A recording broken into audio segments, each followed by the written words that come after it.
Hello and welcome to the Skydog podcast, Horse Love, where I'm going to be talking with a whole variety of people about their love of horses. Come join us. Take me where your river flows.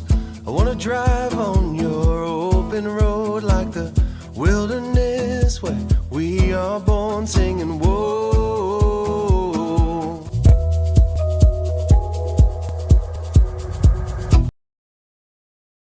So, hello, Landon, and welcome. Hello. Oh my gosh, it's so nice to have you on and to talk to you. And for anyone that doesn't know, Landon is one of our incredible board members at Skydog. We spoke to Rachel in the first one of our podcasts, Nice. talking to Ariel, Jamie, and now you. So I'm very grateful. And one of the first things I talked about with all of them is really how we got to know each other. And it was directly through Skydog. It wasn't through another horse or anything. Yeah. It was in amazing circumstances. And I have to say, it was very funny because I actually am a huge fan of Southern Charm. It's one of my pleasures that I watched that show, and it's nicer than some of the other shows where all they do is fight. It's kind of nice, and you get to see Charleston. And I think they fight with more elevated vocabulary. they do. Do you know what? And that makes a difference to me. You know, it does, yeah. It's like being English. People think I can swear and it still sounds elegant. So I get away right. with it. Well, we're not elegant, but we try. I love it. So I had seen you on that show, and then I had an ad up for Ranch Hand, and you came along because it was asking for someone who had experience with horses, and absolutely upturned Landon. So tell me about that. Well, I had just moved to Malibu. We had kind of a break from filming, and I just wanted a break from Charleston too. It gets to be a lot, and it's a very small town. So came out to Malibu, and I knew that I wanted to be around horses again, and I didn't have a horse or have land or any of that. And so I just went on to Craigslist, and there you were. And it all just worked out so beautifully, and I don't really believe in coincidences, so I'm sure there was some divine magic at play. And gosh, that's been what, 6 years ago now, and it's just been so wonderful. You were so sweet to open your ranch to me and let me be with your horses, and I've loved every second of it. And to see how much Skydog has grown from then, it's really inspiring, the work that you've done and the people that you've collected. And it's also really neat to see the growth of Instagram and what it's created of connecting people from around the world. And now they're able to see what it's all about, understand the mission. I mean, people are still so blown away that they don't even know that this is going on. I actually met Ron DeSantis and his wife a couple weeks ago, and they were on the campaign trail. And anyways, I met them. She actually went to college in Charleston, his wife, and she's a big equestrian. And when I told her about Skydog and what we were doing, she was just blown away. I had no idea that this was even going on. So it's always great to continue to get the word out there. And I think that, through social media and things like that, you've really been able to elevate your voice and spread the word even more. And it's just exciting to see where things will go from here. Absolutely. And I remember I would just be so grateful because you had somewhat of a platform on Instagram and social media from being on the show, and then you would share every time when you came to Skydog. And I remember you were there when Dream arrived, which is yes. I'd love to talk about. But that just gave me chills. You would put out these little, stories and reels, and I would just be so happy to see our numbers go up a little bit and people find out about us. So, you were a building block in all of that at the beginning when people really didn't know who we were. And then you went on to volunteer. You kind of got busy doing other things. But I would just always love it because you had such an amazing bond with the horses, even if you were just grooming them or you would work with them a little bit, because you really are an incredible equestrian and knew a lot about horses. And it was just wonderful to see these kind of thrown away horses that had been through a lot of abuse get all this love and kindness. And you know, I would love if you could talk a little bit about Dream. She's such a special horse. For sure. I mean, it's so cheesy to say like who saved who, but that's exactly how I feel. And you know, you see them like when I came to Malibu, I was kind of beaten down from the show. It takes a toll on you, you know, opening up like that, filming your life all day, every day. I wasn't prepared for like social media attacks. I didn't have Instagram or Facebook or any of that stuff before the show. And that was one of our sort of contractual obligations. And I personally felt kind of beaten down. And so to see these horses come in and they're just like void, I mean, almost blank eyes, and to see them come back to life, and then to see Dream finally, you know, slowly gain weight, and then her personality or his personality start to come out. And then all of a sudden just running up and down the hillsides, like, you know, messing with the other horses, chasing the donkeys. And it's just, it gave me strength too, to be like, to get over this little slump that I was in from so many things that were out of my control. And none of this was Dream's fault. None of it was something that could have been controlled. You know, I mean, they try to flee and they get captured. And, you know, so for you to be able to get the resources together and to rescue these horses and to bring them home and to a place where they'll get to live out the rest of their days feeling safe. I mean, I feel like any human can relate to that feeling of safety and wanting that, and to be able to give that to these horses, which to me are a symbol of America. I mean, my grandfather, my mom's dad, was from Utah and grew up on a ranch. They were dairy manufacturers, and they actually used to take some of the wild Mustangs that would be lame or would get rejected from the herd. So, you know, my grandfather, you know, they've adopted them since like the 30s. And then they were still able to roam free and all of that. But when did they start rounding them up? What year was that? Do you know? Well, Mustangers, like before the 1971 Act, the Wild Horse and Burro Act, Mustangers had almost like wiped out wild horses in America, just rounding them up for chicken feed and dog food, you know, and so that there were no rules to protect them. And so these cowboys would go out there and literally take them to the slaughterhouse, and they, you know, they were meaningless and valueless to those people in that time. And so I guess from the 1971 Act, there was, I think, another 2 or 3 years where there was a kind of period of handing it over. But then after that, they arranged herd management areas and herd areas that they were allowed to live safely, although a lot of that has been worn away over the years since then, and which is a real shame. And I loved what you were saying just then, you know, referring to, you know, being on that show and the social media attacks. And I think it's certainly not in any way exclusively to that show. You know, we as a rescue get social media attacks, and I think it is a part of the world that we live in. And I think it's an amazing thing that our social media has become a sort of safe haven for people, you know, especially right now with the news and the things that come up on Reels. I think people, to be able to go to a place where they know it's safe and, you know, they can be in nature and see these horses come back to life and be released. And that happened a lot during the pandemic. I think we were all locked inside. So seeing a horse released to freedom, which we'd all had taken away from us. But I do think there is a massive mental health aspect to, you know, finding, I think the horses in themselves, and you've spent time up close and personal with the horses, I think they're an amazingly healing tool in a spiritual way to be in. And I wonder if you ever had that sort of experience. I mean, you just touched on that, but you know, just how, I mean, supposedly they can scientifically resonate their heartbeat to the others in their herd and even lower a heartbeat with their electromagnetic field. And I feel that when I'm around them, you know, that 1,000%. Yeah. I mean, I've been, you know, around horses my whole life. Like, I don't even remember not being with them, but I mean, I was actively, you know, riding since I was probably 3 or 4. And, you know, sort of got in, like, did a little bit of the show jumping stuff when I was younger, but I kind of lost interest at that point because it quit really being about the horses and it became about all this other stuff and girly things and egos. And that's just wasn't what I was into. And, But then when I was in college, I got back into horses. I actually was the cart girl at this golf course in Charleston. That was like my little side job in college. And one of the members' wives, she played polo.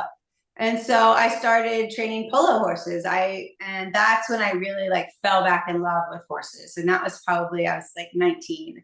And it's, again, all this kind of crazy stuff you're going through during college and those years. It was so nice for me to be able to go to the barn. The horses were at Boone Hall, which is absolutely stunning in Charleston. It's an old plantation, but parts of it are open up to the public, and they always have like a little pumpkin patch and things like that. But that's where the horses were. And it was just really neat to get to go out and kind of break away from like college craziness and go out to the barn and, you know, train these horses. And I got really into polo. I didn't play at the time. I was just training the horses, which I really loved to do.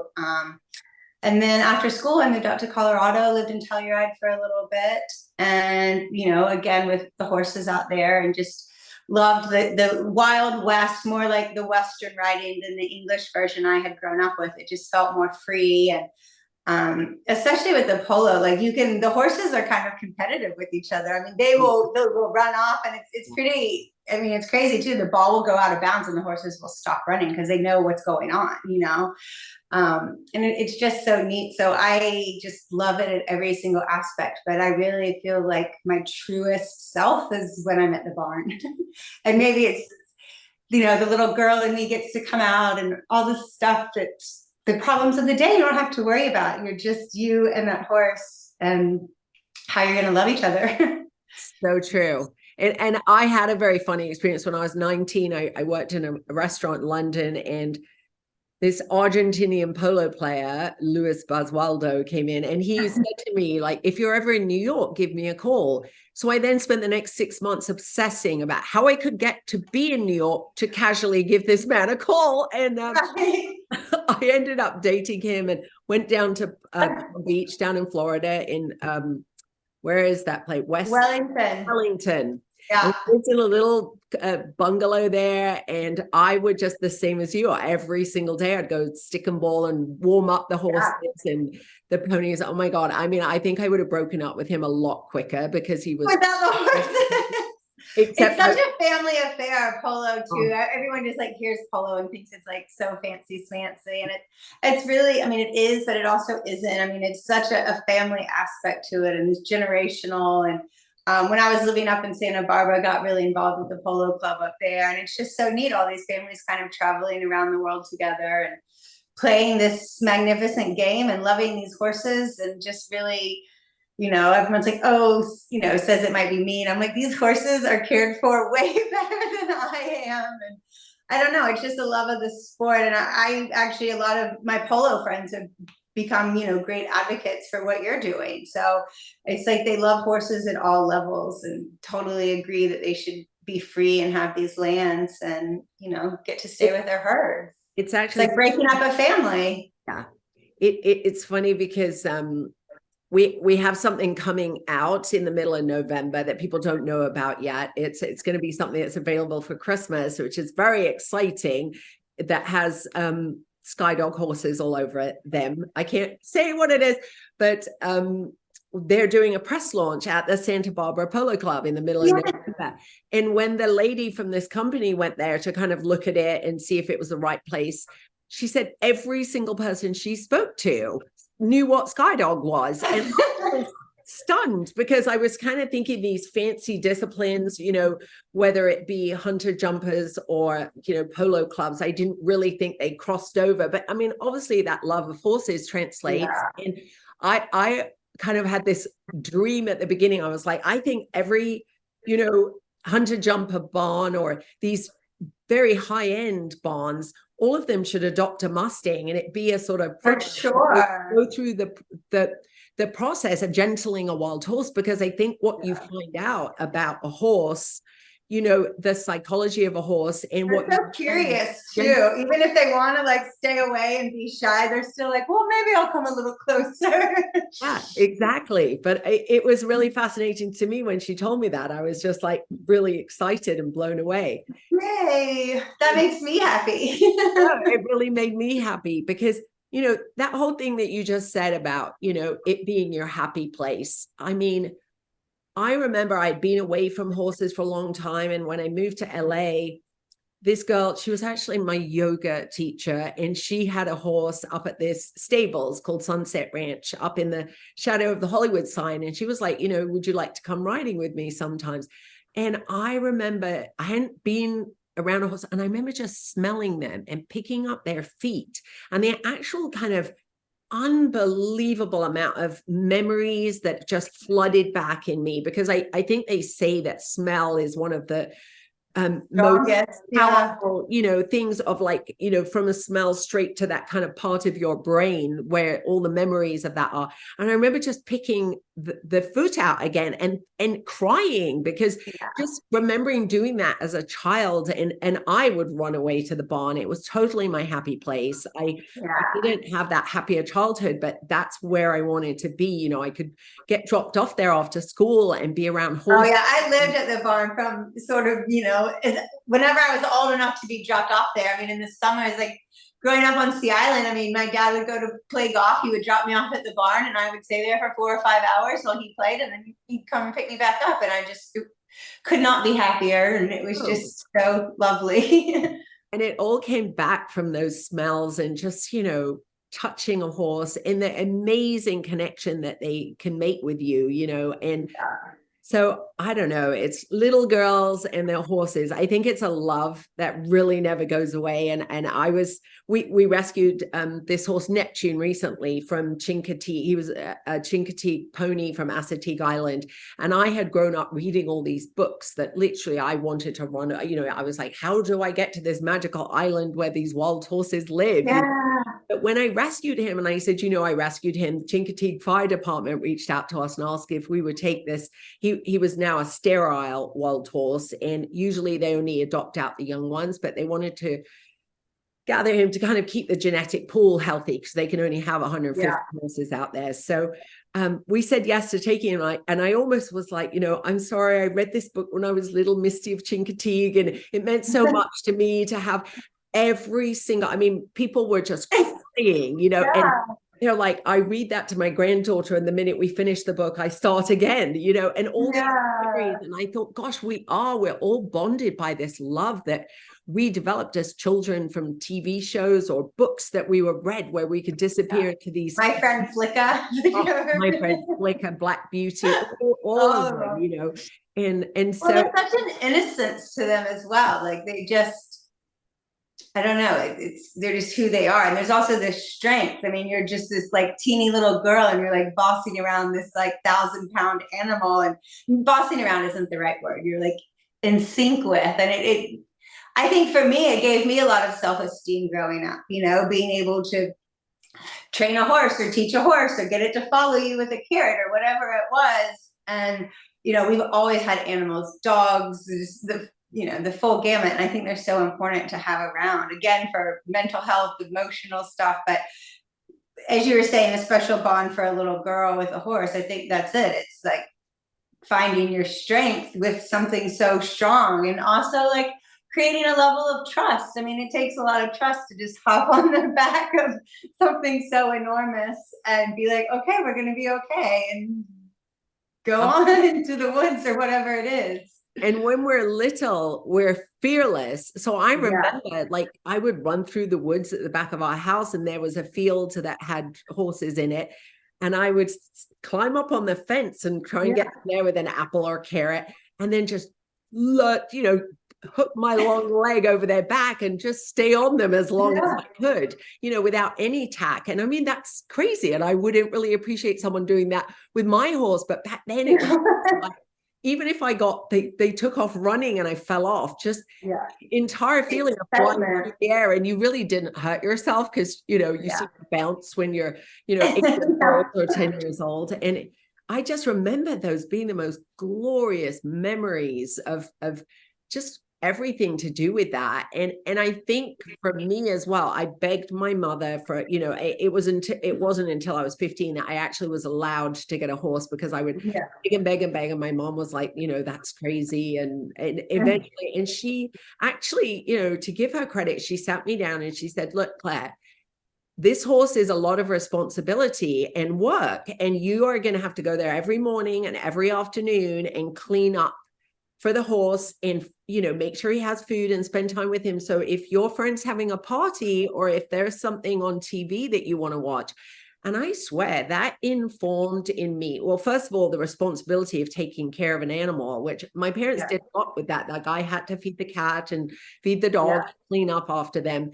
And I definitely think it instilled in me a work ethic that I have to this day, you know, because in those formative years to have something and you have to do the hard work, you know. Well, and they rely on you, you know, they're not out in the wild. They can't feed themselves. They can't all of these things. And so it's also nice to know somebody's depending on you, you know. And I feel I worry that's lacking in the, you know, now kids are growing up on their phones or they don't have that sense of. Well, look at how depression has skyrocketed, anxiety, all of these things that these kids are facing that, you know, maybe they were problems when we were growing up, but nothing like it is now. And when we were growing up, it was just one girl at school whispering to another girl, like, now that's amplified and your entire self-esteem is reliant. I mean, I was in my 30s and that on Southern Charm, that got to me, you know. I mean, it was people that you don't know. Maybe they have 0 followers and are following no one and are literally just trolls trying to be mean. And everyone would be like, well, how sad for them. I'm like, yeah, but they're still saying this stuff and it's really hurtful. And not only that, they're saying it in like a public format where everyone else can read it. And you know, I'm not there all day long blocking and this and that. And I've, because of being with the horses, I've been able to let a lot of that go and be like, yeah, how sad for them that that's how they choose to spend their days. But every now and again, I wake up to a couple of them and it still stings. Oh, so do I.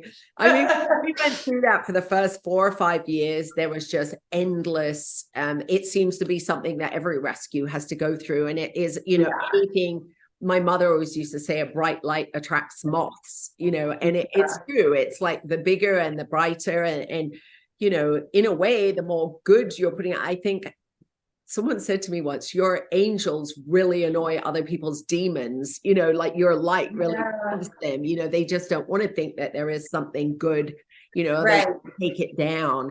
And it does sting, you know, and people used to say the same thing to me, like, you know, just ignore them or don't give them any oxygen. But it's like, it does get, you know, especially when it's things that aren't true. And it's difficult to kind of, but I think the horses help. Basically, my point is, I think horses are the answer to everything. They will help heal you. You know, you go back to that, and especially with what we do. And I'm like, well, how can I spend my day bitching and moaning or worrying about what one or two people said on social media when these horses are coming to us? We think back to Dream or any of them, and they can survive that. And I think the other thing about horses is they are amazing at being in the moment and being present and they don't sit around holding a grudge about the people that did this to them. They are now like, I have food, I have water, I have friends, I'm here now, the sun is shining. And I really try and take that on board and remember that when I'm with them. And it does help you get out of that.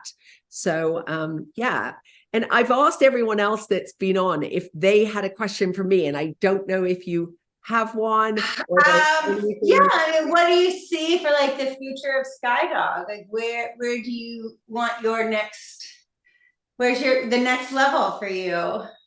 And it's funny because it's been a lot on my mind recently, just sometimes going to the BLM corrals and picking up 2 horses or rescuing, you know, 4 horses from a kill pen. You know, when you go and pick them up and you know you're leaving 2,000 there and that right now they're rounding up another 2,000, you know, it sort of takes away the joy a little bit because you're like, I feel like I have to do something higher up. And I think this year has very much been about, you know, and not for any egotistical reasons, but making the movie, looking at doing a docu-series, you know, the coffee table book, all of that is the other 50% of what our mission statement is in raising awareness and educating people, because we are only ever going to be able to do so much. We are never going to be able to rescue all the horses that need us. So to hopefully inspire other people to get involved and to make this cool. And, you know, to think that there might be little girls out there growing up and following us and going, oh, that's something I could do when I grow up. Like, that's what I want to do. And that means the world. But in the short term, we're definitely looking. There are a couple of properties very close to our property in Oregon. And we've been talking to people about maybe acquiring more land. But I mean, it's a massive responsibility. You know, I have to think of my staff always. And, you know, there will be times where it just seems to happen that a lot of horses will be sick or injured. We have new horses coming in. We have a lot of horses with special needs anyway, and they're spread so thin, you know, when two people go on vacation and then two people call in sick, you know, that I never want to feel like my staff are getting burned out, and more horses means more work. So I think that all of that has to be done in balance. We take a lot of older horses, so we lose some, and that will free up places for more. But, you know, we just did a great adoption with Missy and Minnie, the mini donkeys, and it was so cute. Every day. Perfect placement. Yeah. Really, you know, and there are horses or donkeys with us that actually, when I go out with the donkey herd, a lot of them will come running because they think we have hay, but a lot of them will come just because they want to be petted and touched. And I kind of, you know, would they be happier in a home? You know, they're not wild BLM donkeys. And so I definitely see that as a part of things moving forward. We took in 4 horses recently. 3 of them could easily be adopted. And I think that's something I'd really like to do, to free up places and to also show that, you know, sanctuary isn't the only happy ending for these horses.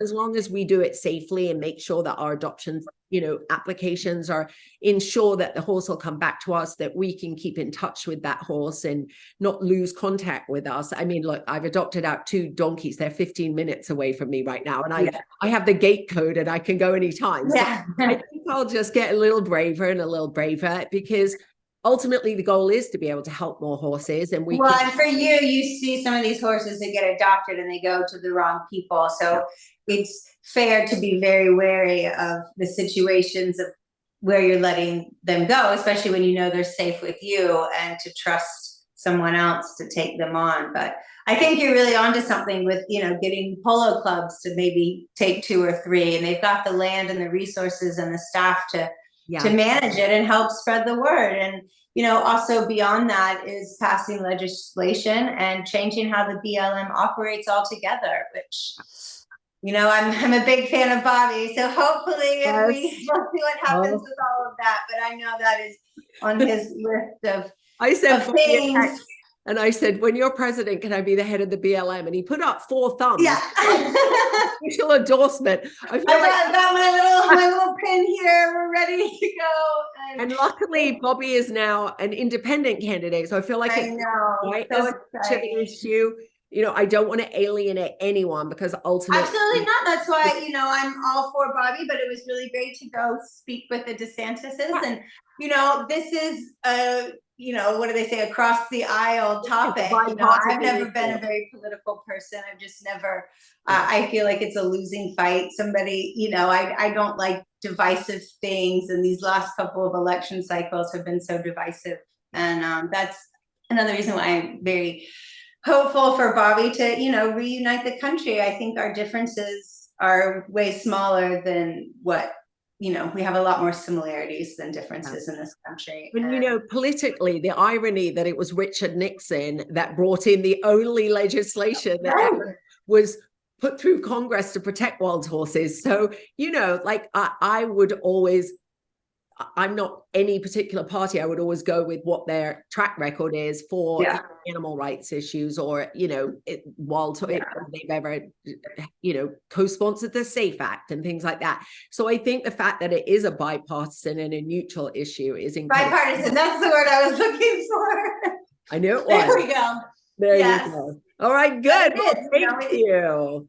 Thank you, Landon. That was a really interesting question. And it's been, I'm so grateful to all of our board members right now. And it's really, I think, very nice for our followers and, you know, supporters to really put a face to these people that they maybe just read about as names on our board of directors, like to see that every one of you has an incredible connection and a passion and a love for horses. And that's why you're involved. It's not just like putting your name to something. Like I have seen you shoveling poop and working with the horses, and, you know, you come up to Malibu, the Malibu ranch often, and, you know, it's fantastic. And it's been amazing that that's grown too, because I think when you came on board, there was maybe only 3 or 4 of us, and it's kind of grown and it keeps growing. So, I'm all for it. We'll just keep growing bigger and better.